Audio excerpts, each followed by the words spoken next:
Mahirap pagtanggal ng distributor nito. Ayan, o ano mga ginagawa na pamamaraan para hindi masira ang pyesa. O yan, okay na. O, ito inipit ko pa yan. O, diba? Yan, yung mga diskarte nya. Nasaan na yung ngipin natin kanina? Ito yun, ito yung dulo nyan.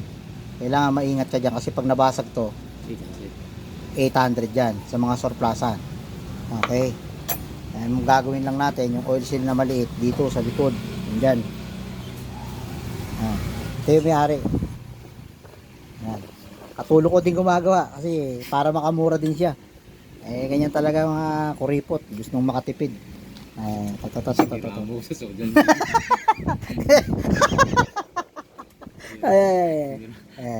Tanggalin niya yun to.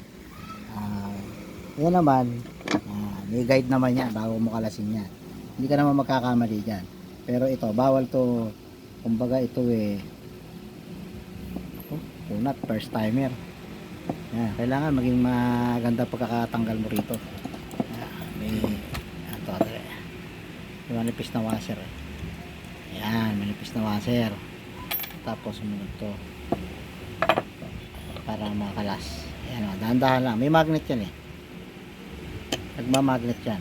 Yan, bawal tong mayupi kasi ito tumadaan doon sa pagitan na yun, yung makinig na yun. Parang dish yan na may dinadaan ng ngipin, kaya bawal masira yan, bawal ito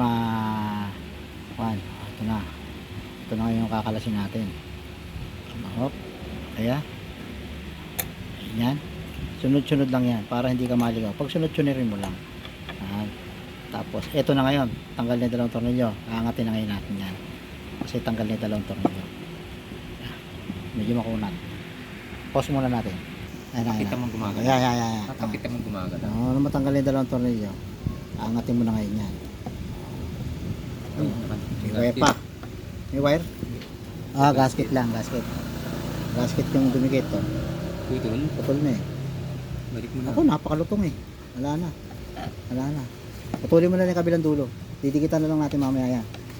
Masyado nang malutong. Ano mo kaya?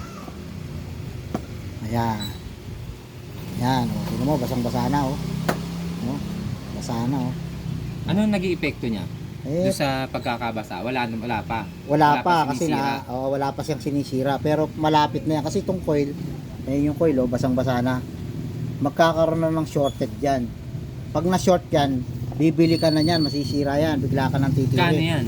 Mahal yan, mga libo yan. Siguro pinakapayat na ito, mga 3,000. Gagawin ko ba yun? Oo, gagawin mo pa yun, bibili ka pa. Matitiri ka pa sa daan. Lilinisin natin mamaya ng contact cleaner yan. Sige. Yan. Patanggal mo na yung mga tornilyo. Yan. 3 yan. 2, 3. Aangatin na ngayon yan. Ayaw mo na. Aangat yan. Aangat yan. Matigas lang. Ayan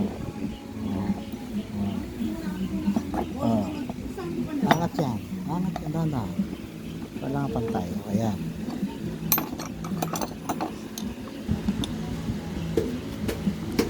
Lahat. Dito sa kabila. Kulang dito. Teka. Bakit kaya? Hindi. Inano ko na parang hindi bumagsak. Ayan na. Tanggal na.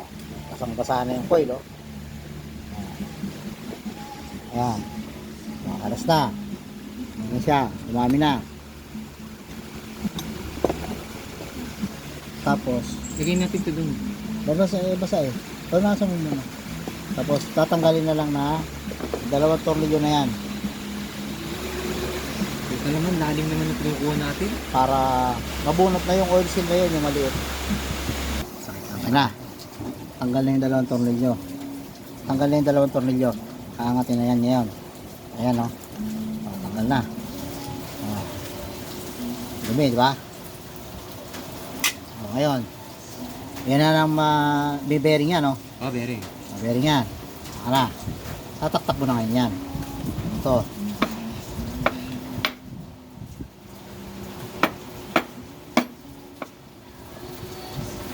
Aangatin mo na yan. Dali na yan. Diba? Lalabas yan.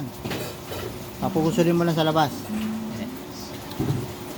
Taktak natin yan sa Dali. konsulin. Para makalabas yan. Matinong labas. Tas muna.